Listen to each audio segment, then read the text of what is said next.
Small town USA. You've heard the phrase plenty of times before. The term's tossed around by politicians and writers alike to represent this idea of suburban bliss. It sounds idyllic. You know what I'm talking about. Quaint houses surrounded by white picket fences. Neighborhoods full of friendly Ned Flanders. Hello, neighborino to the north. I sure like the cut of your gibberish. But reality isn't always out of a storybook.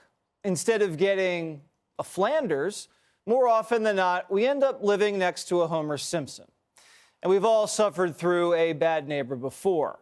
They borrow your lawnmower and return it broken. Their garbage pails are always lying in your driveway. And sometimes they even launch an icicle through your window.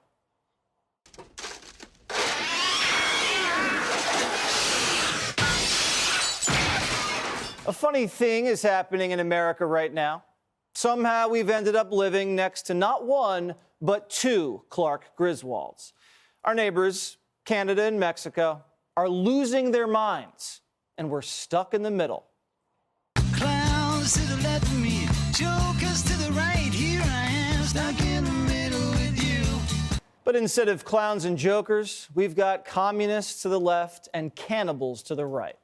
When did America become the middle seat of the worst car ride imaginable?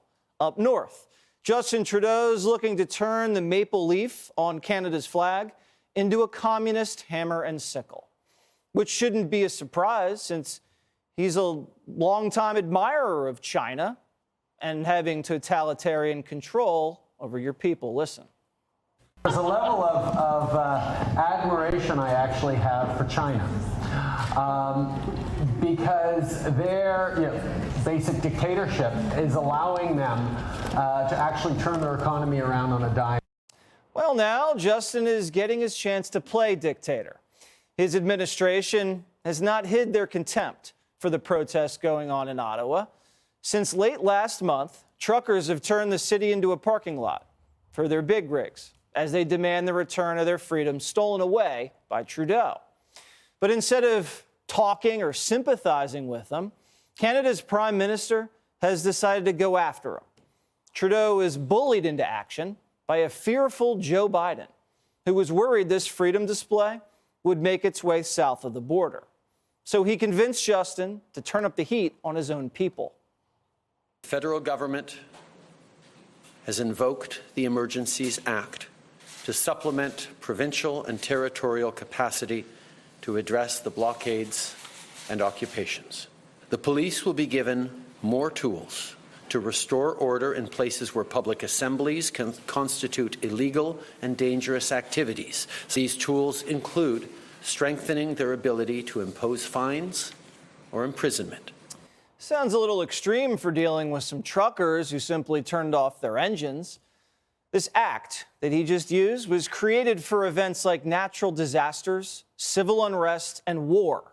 You know, real emergencies. It had never been invoked by the Canadian government until now. Think about that. Nothing during the War on Terror or the pandemic or the BLM riots last year. Never once did they play the Emergencies Act card. But this week, it's being used to squash political opponents. This is a level of crackdown that would make even Xi Jinping jealous. And Canada isn't just forcing these truckers out of the capital, they're going after their bank accounts too. Watch. We are directing Canadian financial institutions to review their relationships with anyone involved in the illegal blockades and report to the RCMP or CSIS.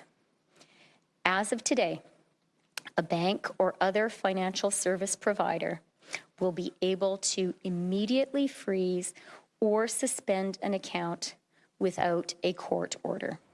Is this Canada or Cuba? They can freeze your money in your bank account if they think you're supporting civil disobedience and you can't say anything about that or do anything? This is the straight-up Soviet Union playbook.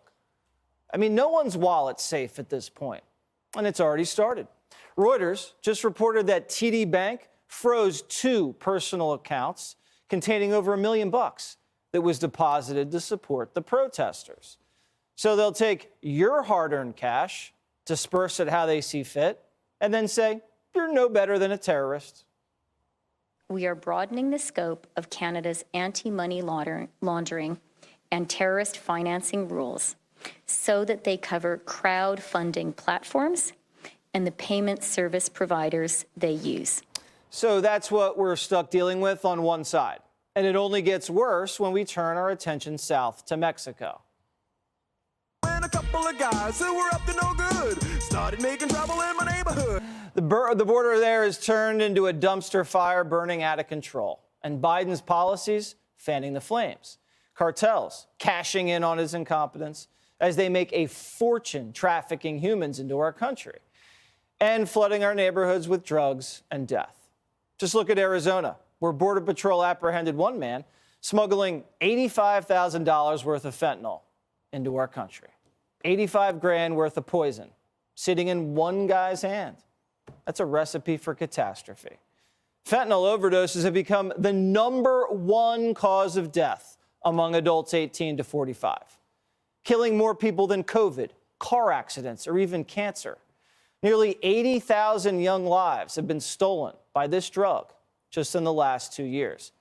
That's enough bodies to fill up the Dallas Cowboys stadium. But has Joe ever made his way down to the Rio Grande to see this carnage firsthand? Of course not. Maybe he's actually scared of the cartels. They hang bodies of their rivals off bridges, while reports indicate they even eat the hearts out of their enemies, torn right out of their chest and then devoured by a drug runner.